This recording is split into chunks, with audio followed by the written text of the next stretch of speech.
Bonjour à tous, bienvenue au webinaire d'information CRIAC sur l'appel à projet Innover. Je m'appelle Mohamed Boutouba, je suis chargé de portefeuille de projet en aviation verte et efficacité industrielle au CRIAC. Je vais animer ce webinaire aujourd'hui en compagnie de Clotilde Petitjean, directrice des programmes au CRIAC. Donc, au cours de la prochaine heure, nous allons vous présenter plus en détail l'appel à projet dans le cadre du programme Innover. À la fin de notre présentation, vous pourrez intervenir pour nous poser vos questions et vous pouvez également utiliser la boîte à questions au bas de vos écrans pour adresser vos questions au fur et à mesure. Donc, dans le contexte de la crise climatique qui nous concerne tous, le Québec s'est fixé comme objectif de réduire ses gaz à effet de serre, ses GES, de 20% en 2020, de 37,5% en 2030 et même de 80% en 2050, comparé au niveau enregistré en 1990. Le programme Innover, qui découle de la mise en œuvre de la priorité 4 sur les changements climatiques du plan d'action 2013-2020, est déployé par les RSRI avec le soutien du gouvernement du Québec. Il vise l'émergence de projets collaboratifs innovants dans les secteurs économiques stratégiques qui permettront au Québec de progresser et d'atteindre plus rapidement ses objectifs de réduction des émissions GES. Donc, dans le cadre de ce troisième appel à projet Innover, l'enveloppe disponible pour les projets de R&D s'élève à environ 7 millions de dollars, qui est quand même très intéressante pour nos partenaires. Donc, les projets admissibles dans le cadre de ce programme doivent bien sûr donc avoir un objectif de réduction d'émissions de GES et Québec. Dans ce cadre-là, il y a un formulaire GES à compléter. Nous en parlerons par la suite. Ces projets se situent dans un niveau de TRL, de niveau maturité technologique allant de 2 à 6 pour les projets au CRIAC, mais le programme Innover accepte les projets allant de 1 à 6. C'est juste qu'en tant que RSRI, on ne prend pas les projets à TRL 1. Et les critères de participation sont au minimum d'une entreprise au Québec, ainsi qu'un institut de recherche publique du Québec. Donc, les dépenses admissibles dans le cadre de ce projet incluent les coûts directs de recherche et les contributions en nature liées au projet. Donc, les coûts directs de recherche, comme pour le reste de nos programmes, doivent être encourus par le partenaire académique. Les dépenses admissibles sont les salaires et traitements avantages sociaux, les bourses étudiantes, les matériels et produits consommables, les achats ou locations d'équipements, donc avec un maximum de 25% du total des dépenses admissibles, les frais de gestion d'exploitation de propriété intellectuelle, les honoraires professionnels, les frais de déplacement et de séjour, les frais de dissémination et les frais liés au contrat de sous-traitance. La spécificité de cet appel à projet est maintenant que les contributions en nature des entreprises sont considérées comme des dépenses admissibles.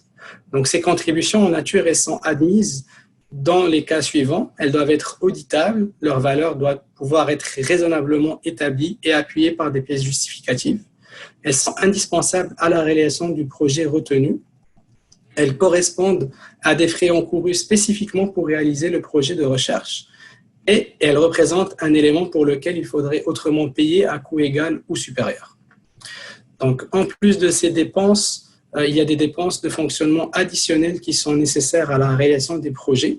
Donc, les frais indirects de recherche, ceux-ci sont remboursés au taux fixe de 27% de la contribution Innover et s'appliquent aux dépenses admissibles suivantes. Donc, les salaires, les bourses aux étudiants, les matériels et produits consommables, l'achat ou location d'équipements, ainsi que les frais de déplacement et de séjour. À cela s'ajoutent les frais de recherche indirects au taux fixé par l'Université libre de la contribution industrielle. Le taux maximal dans ce cas-là est de 27%. Et enfin, il y a les frais de gestion. Donc, ce sont des frais de 5% des dépenses admissibles du projet. La moitié de ces frais-là est chargée aux partenaires industriels pour la gestion du programme et l'autre moitié provient de la contribution Innover. Donc, les paramètres de financement de ces projets déposés dans le cadre du programme Innover sont établis en fonction du niveau de TRL des projets. Nous avons deux types de financement possibles. Donc, soit un financement pour les projets qui se situent entre le TRL 2 à 4 ou des projets qui se situent entre le TRL 4 à 6. Donc, dans les deux cas, les paramètres de financement sont similaires. C'est-à-dire qu'il faut au moins une entreprise au Québec et au moins un institut de recherche public au Québec. Le financement Innov'Air peut s'élever à 50% des dépenses admissibles. Et donc, pour rappel, ce sont les coûts directs liés à la recherche ainsi que les contributions en nature admises. La durée maximale des projets de recherche est de 3 ans. Les récipiendaires du financement sont les partenaires académiques seulement, donc les instituts de recherche au Québec. Et le financement Innov'Air maximum est de 500 000 $ par an. Donc, ce 500 000 $ par an, il inclut toutes les contributions du MEI, donc les coûts directs de recherche, les frais indirects de recherche et les frais de gestion. La différence entre les deux programmes se situe au niveau du financement provenant des entreprises. Donc, pour les projets d'un TRL 2 à 4, le financement industriel minimum est de 20%, dont la moitié peut être en nature. Et pour les projets d'un niveau TRL de 4 à 6, ce pourcentage est donc de 40%. La moitié, encore une fois, peut être en nature.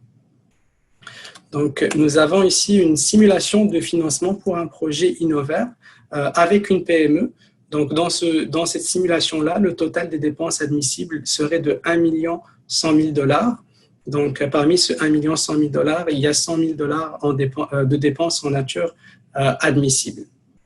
Donc, la moitié de ce budget-là va provenir du financement Innov'Air, 550 000 $. 150 000 $ proviendra des contributions industrielles. Le double, parce qu'on a une PME qui participe au projet, proviendra du CRSLG, donc 300 000 $, et un 100 000 $ de contributions en nature auditable. Un institut de recherche, c'est aussi une université. Donc, pour répondre à une question, l'institut de recherche et l'université, c'est la même chose.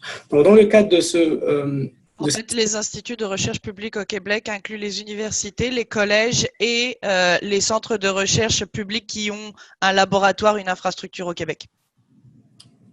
Précis. Donc, dans le cadre de cette simulation-là, le levier industriel est de 5,5 $ pour chaque dollar mis par les industries. Donc, en ce qui concerne l'échéancier de projet, l'appel Innov'Air a donc été lancé le 18 juin. La date limite de dépôt de la première partie des projets est le 1er septembre au CRIAC. Les résultats de ces évaluations seront communiqués début octobre. La date limite de dépôt de la deuxième partie des propositions est le 15 octobre. Les propositions seront alors évaluées en intégralité par le comité scientifique et le comité CAGE afin de transmettre les propositions retenues au MEI en décembre. Donc ici, comme vous pouvez le voir, on sépare le dépôt en deux parties. Dans la première partie, il s'agira de soumettre le budget final, les lettres de support ainsi qu'une version en ligne de la proposition de recherche, et il faudra remettre les documents restants, donc dont le formulaire GES, lors de la deuxième partie du dépôt. Donc, on voulait ici aussi vous faire part de l'expérience de certains de nos partenaires avec les anciens appels à projets. Donc, le professeur Mathieu Picard, qui a participé au premier appel à projet Innov'Air, nous a rapporté qu'il trouve que le programme Innov'Air est un excellent programme pour supporter le développement de technologies plus propres. Il donne un bon coup de main financier au projet en partenariat avec l'industrie, car il augmente le pourcentage de contributions gouvernementales. Puis le support du CRIAC était bien apprécié, particulièrement lors de la préparation de la demande et du calcul du potentiel de réduction de gaz à effet de serre, et on parlera plus en détail de ça par la suite. Nous avons aussi avec nous le professeur David Rancourt qui va nous faire part lui-même donc de son expérience. David, je vais te donner la parole. Voilà. Bonjour à tous, donc professeur David Rancourt à l'Université de Sherbrooke. Donc, j'ai participé également au premier appel à projet Innov'Air, tout comme Mathieu Picard, un autre professeur de l'université. Donc, dans un premier temps, évidemment que le support financier du programme est très important, puis ça l'aide au développement de ces technologies propres-là. Donc, dans mon cas, on parle de certaines propulsions hybrides d'aéronefs. Donc, c'est grâce à ce programme-là qu'on a réussi à lancer, à convaincre un partenaire industriel à collaborer ensemble pour y arriver. Donc, le support du CRIAC, évidemment, a été super bien apprécié également. La demande a été relativement facile à écrire. Puis, les contributions externes vraiment tu règles pour tous les calculs des gaz à effet de serre. Comme ingénieur en aéronautique de mon côté, c'était assez facile de démontrer le nombre d'aéronefs qui volent, par exemple, mais après ça, de convertir le carburant, convertir la fabrication de batteries en un équivalent gaz à effet de serre, bien, la contribution externe a été extrêmement utile là, pour monter le dossier et avec des chiffres à la fin de prédictions futures. Merci, David. Donc, toujours pour faire le lien avec ce formulaire-là et ce calcul-là, donc je vais donner la parole à Clotilde qui va nous parler plus en détail de l'évaluation des projets. Et je fais ça tout de suite. Merci. Hop. Juste, voilà. Oui, donc vous l'aurez compris, l'évaluation de ces projets, donc la structure de ces projets est en deux parties. Donc, il y a une partie scientifique que vous connaissez. Hein, il s'agit du plan détaillé de projet, de l'étude de l'état de l'art, du niveau d'innovation et donc des retombées de la maturation du projet. Donc, c'est assez classique pour des projets de recherche et développement qui correspond à 50% de la note lors de l'évaluation. Puis, l'autre partie qui est très importante pour ces projets, c'est l'évaluation du potentiel de réduction de gaz à effet de serre du projet qui, lui aussi, correspond à 50% de la note. Mais il faut savoir que vous, si votre projet a une application en aérospatiale, aviation ou véhicule aérien, vous déposez directement votre projet au CRIAC et c'est le CRIAC qui emmène le projet au travers des différents processus d'évaluation. Donc, c'est transparent pour vous. Donc, en ce qui concerne l'évaluation scientifique, bon, je pense que vous êtes tous familiers avec ça, je ne vais pas passer trop de temps. Les critères d'évaluation, c'est bien entendu la qualité technique de la proposition, puis le caractère innovant, en parallèle avec la faisabilité aussi de la proposition. Ensuite, la capacité de l'équipe à mener le projet, alors en termes de gestion, en termes de ressources, en termes d'expertise. Et les retombées donc pour les entreprises concernées et pour le Québec du projet.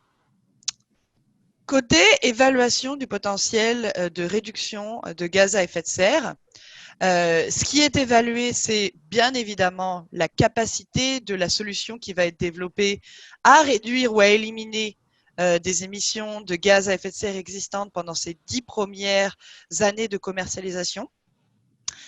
De montrer que l'équipe maîtrise les risques qui pourraient affecter, non pas le projet, parce que les risques afférents au projet, j'ai envie de dire que c'est plutôt dans la partie scientifique, mais ici, les risques qui pourraient affecter le potentiel de réduction de gaz à effet de serre de la solution proposée et la qualité de la méthodologie utilisée justement pour faire la démonstration de la réduction des gaz à effet de serre qui doit être basée donc sur la méthodologie de la norme ISO 14064-2 qui donc s'applique au projet, qui est une norme qui est reconnue internationalement et qui s'applique du coup pour beaucoup de marchés carbone.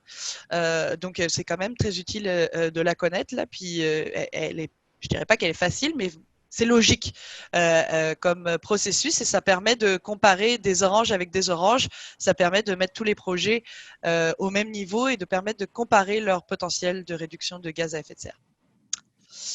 Donc, si je rentre un peu plus dans les détails, donc la démonstration de la capacité de la solution justement à réduire les gaz à effet de serre se fait sur deux critères principaux. D'abord, l'estimation de la quantité d'émissions de GES réduite ou voire éliminée, qui se calcule en équivalent CO2. Là encore, pour des raisons d'être capable de comparer les projets les uns avec les autres. Bien évidemment, il y a une liste de je ne sais pas combien de substances qui peuvent être émises qui ont un potentiel de réchauffement climatique, mais pour être capable de comparer les projets entre eux, dépendamment de leur potentiel de dommages que le gaz ou la particule peut générer sur l'environnement, sur l'atmosphère, pardon, elle est retransmise en équivalent CO2. Donc, par exemple, le gaz utilisé pour les systèmes réfrigérants, là, va être peut-être 100 fois plus élevé que justement une émission. Il va être un 100 équivalent CO2. Donc, il faut comme dépendamment du type de gaz qui est éliminé, on va avoir un ajustement. Puis ensuite, l'estimation du coût de la tonne de CO2 évitée, justement. Donc, quand on va mettre la solution sur le marché, le prix de la solution plus son prix d'opération, et versus combien ça nous a fait gagner en termes de réduction de gaz à effet de serre, ça fait un coût de la gaz à effet de serre évité qui est de combien. Donc ça, c'est sur la partie démonstration. Sur la partie maîtrise des risques, donc qui est un coefficient d'évaluation un peu moins élevé. Donc bien évidemment, là on voit c'est la durée du développement qui reste à faire avant la commercialisation pour mitiger les risques. Ça c'est important notamment dans le développement de solutions aérospatiales parce qu'on sait qu'on a des cycles de développement longs. Donc, il faut bien faire attention aux risques qui pourraient s'appliquer pendant la durée de développement, qui pourraient impacter le potentiel de réduction de gaz à effet de serre et l'envergure des investissements nécessaires pour commercialiser la solution. Donc, ça, c'est de la part du promoteur du projet. Si il doit vraiment faire un effort là pour justement commercialiser la solution. Ça ne veut pas dire qu'une solution qui serait plus économique pour le promoteur est inéligible, mais par contre, ça se pourrait que ça vienne déduire des coûts du projet. Puis, le dernier point qui est évalué, c'est la qualité de la méthodologie pour démontrer justement le potentiel de réduction de gaz à effet de serre et le coût de la tonne d'équivalent CO2 généré. Et donc, justement, on regarde par rapport au guide de la norme ISO 14064-2, on regarde justement est-ce que les hypothèses sont réelles, est-ce que le partenaire a bien identifié ses sources, a bien identifié ses effets directs et indirects, etc. Mais je vais en parler à l'instant. Donc voilà, un petit peu, je ne veux pas rentrer trop dans les détails parce que, encore une fois, dans le cadre du montage d'un projet InnoVR, le CRIAC va être là pour accompagner et puis ultimement, il va y avoir l'accompagnement et la validation par des experts de calcul GES et de validation. Mais c'est peut-être des petits cues pour vous pour débuter. Tout d'abord, je conseille de s'informer sur la norme ISO 14064-2. Si vous êtes la personne qui va être la personne référente pour ce type de projet dans votre organisation, de toute façon, c'est pas inutile. Comme je l'ai dit, c'est un standard international. Et si même hors du programme InnoVR, vous voulez inscrire un projet un jour dans un autre marché carbone, il y a de fortes chances que vous deviez suivre la même méthodologie. Donc, c'est pas perdu. N'hésitez pas à avoir un niveau d'information générale là-dessus au moins. Sur les critères du programme InnoVR, bien évidemment, comme je l'ai dit, comme mon collègue Mohamed l'a dit en introduction, le programme InnoVR est un outil du Fonds vert. Le Fonds vert est basé en partie justement sur le marché carbone Québec-Californie, donc c'est un marché d'échange. Donc les critères du programme InnoVR prennent déjà en compte les critères du marché carbone afférent, donc les règles que vous trouvez dans le programme sont cohérentes par rapport à ça. Ensuite, identifier les sources, puits et réservoirs de GES pertinents pour le projet. C'est-à-dire le projet, OK, ma solution, elle va permettre de réduire ou d'éviter les émissions de tel élément, ça c'est une source, mais aussi, OK, pendant l'opération ou pendant la fabrication, il y a des intrants, il y a des extrants. Ce sont lesquels? Alors, on s'entend que les puits et réservoirs, ce sont des éléments physiques ou naturels comme des forêts ou de la séquestration de CO2. Ça va être plus rare dans des projets de développement en aérospatial ou aviation et véhicules aériens qu'on ait ce genre qu'on puisse identifier des effets directs ou indirects sur ce genre d'éléments.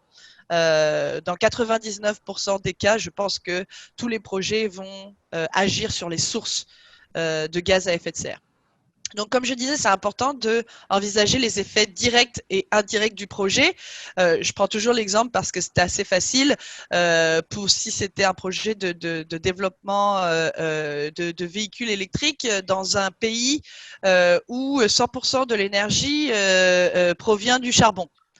L'énergie électrique, j'entends. Bon, bah, a priori, si on regarde juste la voiture, le passage d'une voiture qui brûle du gaz à une voiture électrique, ça pourrait être un effet positif. Sauf que si on prend les intrants du projet et qu'on voit que finalement on a augmenté les émissions de gaz à effet de serre côté génération de l'énergie électrique, bah, de l'un dans l'autre, on est perdant. Donc, c'est ça qu'on veut dire par effet direct ou indirect. Il faut prendre en compte toute la chaîne de valeur et le cycle de vie du produit. Identifier les risques aussi, bah ça je l'ai dit, c'est plus le développement est long, plus il y a des risques. Donc, comment est-ce qu'on fait plus il y a des risques, on n'obtienne pas le potentiel de réduction de gaz à effet de serre espéré. Donc, comment on mitige ces risques. Ensuite, définir un scénario de référence réaliste. Parce que depuis tantôt, je vous dis, il faut estimer le potentiel de réduction de gaz à effet de serre en équivalent CO2. Bah oui, mais par rapport à quoi? Donc, il faut qu'on sache c'est quoi la situation par rapport à laquelle on se compare. Et donc, pour calculer justement ce différentiel, bah, il faut avoir cette situation de base qu'on appelle scénario de référence. Et donc, il faut par rapport à la norme ISO 14064-2, il faut que ce scénario de référence soit le plus réaliste possible. Encore une fois, je vais garder l'analogie avec un parc automobile. Si on prend comme scénario de référence dans un projet de remplacement d'un parc automobile d'une ville, par exemple, à l'électrique, on prend comme scénario de référence que dans les 10 ans de commercialisation du projet, 100% du parc automobile de la ville seraient des autos propulsées au diesel. On s'entend que c'est pas très réaliste que dans 12 ans, 100% d'un parc automobile d'une ville soit encore propulsé au diesel. Donc, OK, il faudrait prendre en compte peut-être qu'il y aurait 10% de voitures électriques, peut-être que dans le carburant utilisé pour les véhicules à combustion traditionnelle, bah, il y aurait 20% de biocarburant. Là, on commence à avoir un scénario qui est plus réaliste et c'est ça qu'on essaye de faire. Puis ensuite, par rapport à ce scénario, on va pouvoir calculer justement la solution, qu'est-ce qu'elle propose comme variation par rapport aux émissions et aussi en termes de coûts. Est-ce que notre scénario justement coûte plus cher ou moins cher? Les deux cas se peuvent, que la situation de base, et ça ne veut pas dire que c'est bien ou pas bien là. C'est juste que, comme je le disais, si en termes d'investissement pour le promoteur il y a une réduction de coûts, bah là ce serait retranché des coûts du projet. Et dans la solution justement, on essaye d'estimer le coût de la tonne de CO2. Mais là, je suis quand même rentrée pas mal dans le détail. Et je dirais peut-être que là, ce que vous vous posez comme question, c'est quoi les questions à me poser pour me dire, OK, est-ce que le programme Innovair, c'est pertinent, j'ai une fenêtre d'opportunité là, est-ce que je dois me lancer? Donc, la première question à se poser, je pense, c'est est-ce que la technologie, le produit ou le processus que je souhaite développer a un impact non négligeable sur les émissions de gaz à effet de serre au Québec? Puis là, je vais m'arrêter 2 secondes là-dessus. Justement, on parlait du témoignage de professeur Picard tantôt et professeur Picard nous a également dit, ah bah, je trouve ça un peu dommage que on calcule les émissions de gaz à effet de serre qu'au Québec parce que dans les technologies aérospatiales, on a des vols internationaux, puis du coup, des fois, on a un impact plus grand à l'international. C'est vrai, et pour ça, il faut bien remettre en contexte le programme Innovair. Le programme Innovair, comme j'ai dit, s'appuie en partie sur le marché carbone Québec-Californie. Pour être capable d'échanger des droits carbone, il faut être capable de les localiser. Donc, comme le programme Innovair est issu de ça, ben, il faut qu'on soit capable de localiser les réductions de gaz à effet de serre au Québec. Donc, Oui, pour le programme Innovaire, il faut que mon projet ait un impact au Québec. Qu'est-ce que ça veut dire? Ça veut dire que un projet de remplacement d'un véhicule de transport de biens au Québec par un véhicule aérien électrique, par exemple, un projet drone, un projet qui concerne l'aviation régionale, un projet qui concerne les opérations d'hélicoptères ou de drones comme local pour le Grand Nord, pour l'énergie, etc. Ce sont des choses où ça va être relativement facile de justifier de retombées de GES au Québec. Un projet qui concernerait la propulsion hybride d'un avion 300 places pour des vols internationaux, bah, c'est sûr que ça va être moins, ça ne rentrera moins dans le programme Innovaire parce que la portion de retombée des émissions de gaz à effet de serre va être un peu limitée. Ceci étant dit, on s'entend-tu que ce ne serait pas forcément qualifiable dans le cadre de Innovaire, sauf que nous, on est l'aviation verte, c'est un axe stratégique pour le CRIAC et on est très intéressé à avoir ce type de projets qui ont un impact majeur pour l'aviation internationale. Donc, n'hésitez pas à venir nous en parler quand même. Puis, on verra ce qu'on peut faire dans le cadre de nos autres programmes traditionnels hors Innovaire. Donc ça, c'est la première question. Donc j'espère que je vous ai donné des pistes pour savoir, OK, est-ce que mon projet est éligible ou pas. Ah oui, aussi, si par exemple c'est un projet de biocarburant pour l'aviation, on s'entend que la partie principale de réduction de gaz à effet de serre sur le biocarburant, c'est au niveau de la production. Donc si la production se fait au Québec, là, du coup, ça fonctionne, puisque même si l'opération est pour... Excusez-moi. Même si l'opération est pour des vols internationaux, c'est la production qui a le plus fort impact. Donc là, c'est très pertinent. Le deuxième point, c'est est-ce que la nouvelle technologie, le nouveau produit proposé a un bon potentiel de pénétration de marché? Bon, bah, on s'entend. En fait, ça revient au premier point de est-ce que ça peut avoir un impact non négligeable sur les émissions de GES au Québec? C'est que si mon produit adresse un marché de niche ou un produit ou une technologie qui n'était pas vraiment très émetteur de gaz à effet de serre au départ, bah, mon potentiel de réduction de gaz à effet de serre, forcément, il est minime parce que mon marché, il n'est pas grand.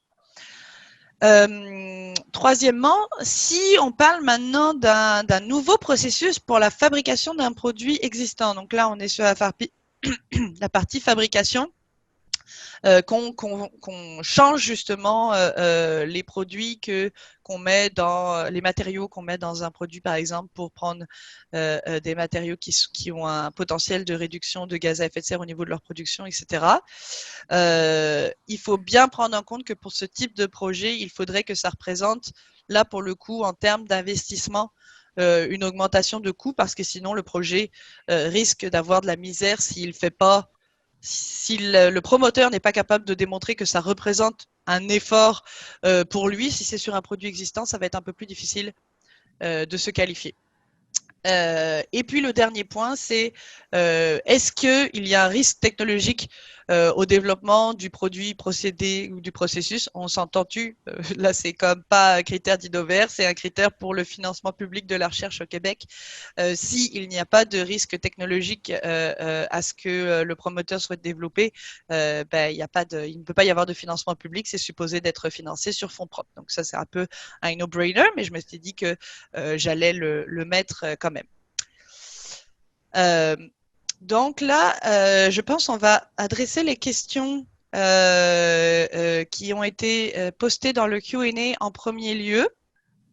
Donc, qu'est-ce qu'un institut de recherche publique? Ça, on l'a adressé. Est-ce que c'est aussi une université? Oui. Ce qu'on appelle les IRPQ, quand on n'est pas lassé des acronymes, c'est donc les universités, les collèges, donc avec leur centre de transfert de technologie et les centres de recherche qui ont un institut au Québec, donc CNRC, INO, etc.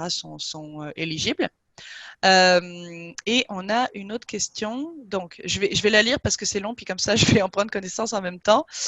La proposition fait partie d'un projet d'aéronef global à faible émission de GES. La proposition concerne la structure de l'aéronef. Il s'agit de remplacer la structure existante par une structure à peu près équivalente en masse, mais beaucoup plus rapide en production. Ok. En effet, le procédé actuel est tellement long qu'il met à risque le projet global. Donc, on est plus sur un changement de processus en fabrication. La réduction en GS serait calculée sur le temps et énergie sauvés en fabrication et une contribution marginale en masse de l'aéronef. Oui, donc la partie plus importante, c'est sur le processus de fabrication. Mais est-ce que la réussite du projet global, même si indirect, est aussi valide pour le programme InnoVR et pourrait être inclus dans la proposition? Mais de ce que je comprends, là, faudrait qu'on étudie ça avec Mohamed, mais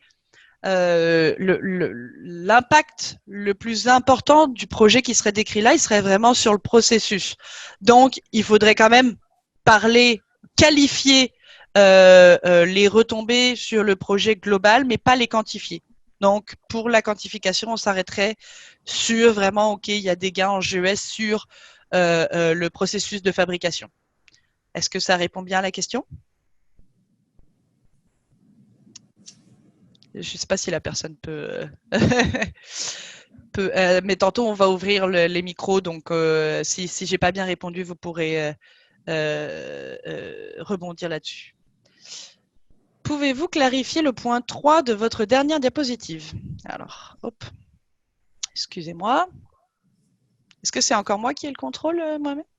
Oui. Le point 3 de notre dernière diapositive.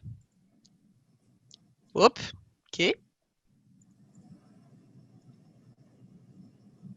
Ah, les flèches, ça ne fonctionne plus.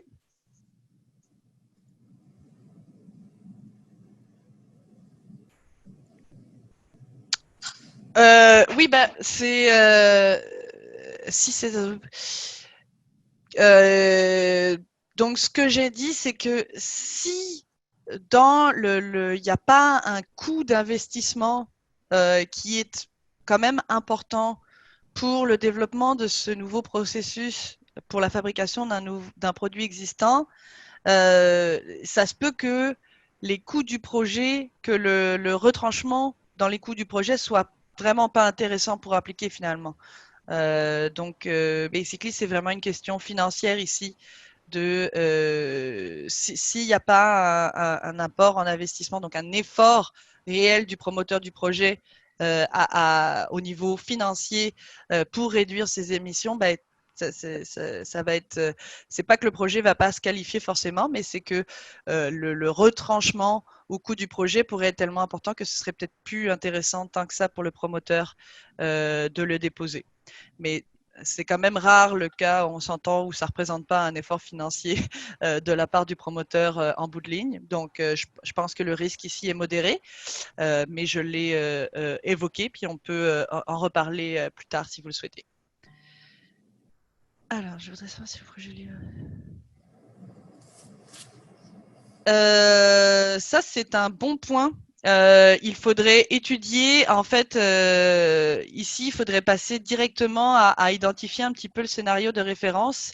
La question, c'est savoir si un projet de recyclage d'avions serait éligible. En fait, il faudrait savoir qu'est-ce qui se passe avec ce même avion au jour d'aujourd'hui. Est-ce que c'est recyclé au Québec? Si oui, comment? Est-ce qu'il y a des parties qui sont brûlées, etc. au Québec? Auquel cas, oui, on pourrait démontrer de potentiel de réduction de gaz à effet de serre au Québec, mais c'est ça. Là, j'avoue que je ne suis pas au courant moi-même de comment ça se fait aujourd'hui. Donc, il y aurait un petit peu une petite recherche à faire par rapport à ça. Pouvez-vous revenir sur les deux parties de dépôt de dossier, s'il vous plaît? Je pense que c'était une question pour toi, Mohamed, par rapport au processus et à l'échéancier. Oui, donc, est-ce que tu peux revenir sur l'échéancier? Oui. Donc, pour revenir sur l'échéancier, donc au 1er septembre, pour commencer au début, en fait, quand un partenaire a une idée de projet, on lui envoie un gabarit à compléter, un gabarit de proposition à compléter. Donc, ce gabarit comporte un format de proposition générique à compléter, un budget Excel pour nous donner une idée du budget requis, délai de support, Et donc, pour la première partie, ce qu'on demande au 1er septembre, c'est le budget final de projet. On demande les lettres de support des partenaires et on demande donc la proposition. La proposition, une proposition générique, on va dire, parce que idéalement, on aimerait bien avoir une proposition complète, mais on sait que d'ici au 1er septembre, il y a le mois d'août, il y a peut-être les vacances, il manque peut-être du temps pour compléter une proposition complète. Donc, on prendrait plus une proposition générale, générique, qui pourra être complétée par la suite après l'évaluation de notre comité scientifique. La deuxième partie du dépôt, donc il s'agira de compléter le premier dépôt si la proposition n'a pas été remise sous le format complet, donc de donner une proposition plus détaillée et de compléter le formulaire GES que Clotilde a expliqué lors de la présentation. Donc ce formulaire qui est nécessaire à la seconde évaluation ne sera pas évalué par notre comité scientifique, mais par un comité après le 15 octobre. Ouais, le formulaire GES est donc vraiment un gabarit commun à tout le programme Innover. Donc, quelle que soit l'application, même si elle n'est pas en aérospatiale ou en aviation, tous les projets vont soumettre le même formulaire et elle sera évaluée par un comité composé d'experts dans le domaine de GES. Et bien évidemment, pour les projets sectoriels, il y aura un représentant quand même donc de l'application qui sera présent à ce comité. Question. Nous possédons à l'UQAC des souffleries réfrigérées équipées de balance aérodynamique. Nous avons aussi de l'expérience dans le développement de nanomatériaux. Est-ce que le CRIAC peut nous aider à trouver un partenaire industriel? Ce que je comprends, c'est que peut-être vous avez des capacités que vous pensez pourraient être utiles dans le cadre de développement d'un projet InnoVR, mais que vous n'avez pas forcément d'idée à date de projet. Donc, je pense que ce que vous faites actuellement justement de présenter votre expertise, c'est très bon. Puis si vous voulez, Jean-Denis m'a envoyé une présentation à moi ou à Mohamed, justement qui présente vos capacités appliquées justement à des projets d'aviation verte, n'hésitez pas. Lorsque effectivement on sera sollicité par un partenaire industriel pour trouver un partenaire académique, on pourra la partager. Louis de Polytechnique. Est-ce que je manque des questions ou je suis correct, je suis à jour? Non, tu es correct, tu es à jour. Ok. Oui, les vacances sont problématiques. Il sera très difficile de mobiliser les industriels cet été. Serait-il possible de repousser la date de la première soumission au 15 septembre? En fait, l'enjeu, c'est qu'il faut quand même que les projets soient regardés par le comité scientifique. Je ne suis pas sûre, très honnêtement, que décaler de 15 jours, ça a un impact. Comme j'ai dit, ici, c'est le programme Innover, c'est un beau programme qui a des règles avantageuses pour ceux qui veulent justement donner un coup d'envoi ou un coup d'accélérateur à leur stratégie de développement de produits verts ou même d'avoir une entreprise plus éco-responsable. Donc, je pense qu'il faut que les entreprises s'engagent maintenant. C'est un petit peu le point aussi de ce webinaire, de comprendre que là, c'est une superbe opportunité. Il faut en profiter. Donc, pour répondre à la question, je ne suis pas sûre que gagner 15 jours, ça changerait énormément de quoi d'après notre expérience au CRIAC. Ce qui est sûr, c'est ça, c'est que ce ne sera pas une proposition complète qui sera attendue pour le 1er septembre, mais à cette date-là, l'engagement des industriels sera important. Donc voilà. Bonjour. Est-ce que les projets qui visent à réduire les gaspillages, rebut de pièces en fabrication par exemple, pourraient être admissibles? Alors là, il faut bien comprendre que le programme Innover, c'est pour la réduction des gaz à effet de serre. Donc, si on réduit la production de particules ou de pièces qui sont enfouies, mais que ça n'a pas d'impact sur ce qui est rejeté dans l'air, vraiment pas. Là, pour le coup, ce serait difficilement éligible. Il faudrait vraiment que l'entreprise, finalement, diminue sa fabrication de pièces et que comme elle a utilisé moins de matériaux, puis que par exemple il y a eu moins de pièces en fonderie, etc. Là, ça a réduit les émissions en production.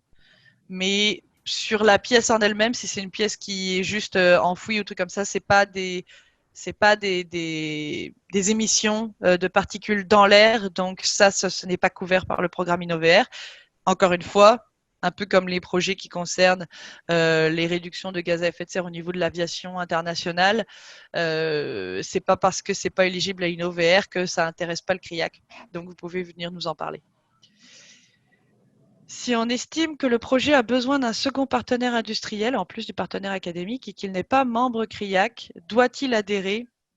Si oui, quelles sont les conditions d'adhésion? Ça dépend en fait de quel est le rôle de ce second partenaire dans le projet. Si c'est un partenaire qui est là en tant qu'aviseur, parce que c'est un partenaire qui représente le marché, par exemple, dans ces cas-là, si le partenaire n'est pas vraiment un partenaire actif dans le projet, mais qu'il est juste, il a juste un rôle, c'est ça, d'aviseur, il n'aurait pas forcément besoin de devenir membre CRIAC parce que on va pas l'accompagner, il va juste être là comme aviseur dans le projet. Par contre, si il fait partie du partenariat puis que on l'accompagne au même titre que les autres, il doit effectivement adhérer en bonne et due forme. Et donc c'est ça, les conditions d'adhésion, c'est dès que vous entrez avec un projet, finalement, vous entrez membre au forfait réseau plus projet au CRIAC. Donc là, j'ai plus de questions à l'écrit. Ah, si. Ah, excusez-moi. Si la production de la structure de l'aéronef est effectuée en France, mais que le résultat du projet rapatrierait la production au Québec, même si le processus de fabrication est ligne en GES, il s'agira d'une augmentation nette de GES au Québec. Est-ce que ça réduit les chances du projet d'être financé? Là, j'ai envie de dire qu'il faudrait vraiment en parler parce que ça dépend de beaucoup de choses. Déjà, est-ce que aujourd'hui cet aéronef, il n'est pas produit au Québec, mais il est assemblé au Québec et du coup, il est transporté par camion au Québec? C'est peut-être à prendre en compte. Est-ce que cet aéronef, il est pas produit au Québec, mais quand il sera produit au Québec, il va aussi être vendu au Québec et servir pour par exemple, je ne sais pas de quel type aéronef il s'agit ici, mais si ça remplace, si c'est un aéronef qui a, par exemple, une propulsion qui n'est pas à combustion et qui remplace l'utilisation de camions, bah, du coup, il a des opérations au Québec. Ça dépend en fait qu'est-ce qu'on regarde et quel type d'aéronef on regarde, qu'est-ce qui est fait aujourd'hui, puis comment il va être utilisé. Donc là, j'ai envie de dire, j'imagine que vous ne pouvez pas en dire plus dans la question là, mais il faudrait vraiment que vous contactiez mon collègue Mohamed là pour en parler et vraiment évaluer, ok, c'est quoi le projet, puis effectivement, est-ce que ça représente plutôt une augmentation nette ou au contraire, est-ce qu'on n'avait pas envisagé le scénario de référence global du projet, puis que c'est ça, qu'en fait, c'est pas tout à fait comme on l'imaginait. Oui. Donc, c'est ça. Ma réponse courte, ça c'était la réponse longue, la réponse courte, c'est contacter Mohamed.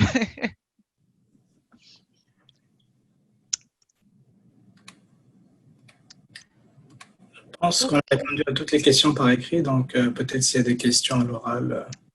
Oui, je ne sais pas si je peux ouvrir le micro pour tout le monde.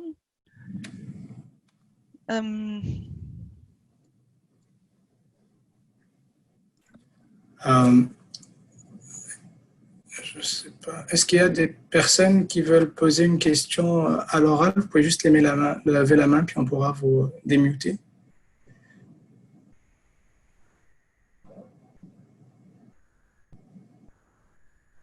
Non. On a quand même eu beaucoup de questions à l'écrit, donc ça se peut qu'on ait déjà tout répondu.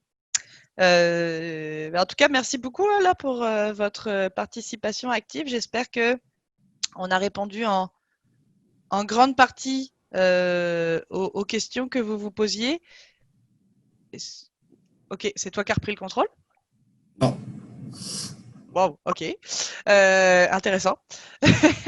Non, je cherchais en fait ton adresse courriel pour que les gens puissent te contacter directement.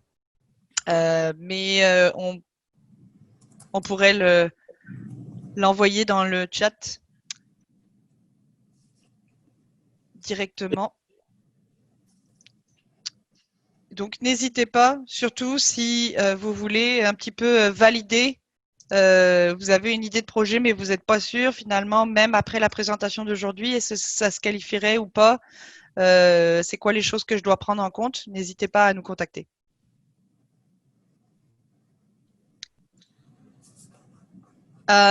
J'ai une dernière question par écrit. Est-ce que Flying Whales est une entreprise québécoise? La réponse est Flying Whales Québec est une entreprise québécoise. Parce que sinon, il y a le groupe international également. Mais il y a une filiale qui est incorporée au Québec et qui est membre CRIAC.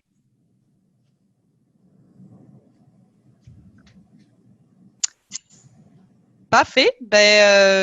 Mohamed, as-tu quelque chose à ajouter? Non, donc n'hésitez pas à nous écrire si vous avez des questions. Mon adresse courriel est donc sur l'écran.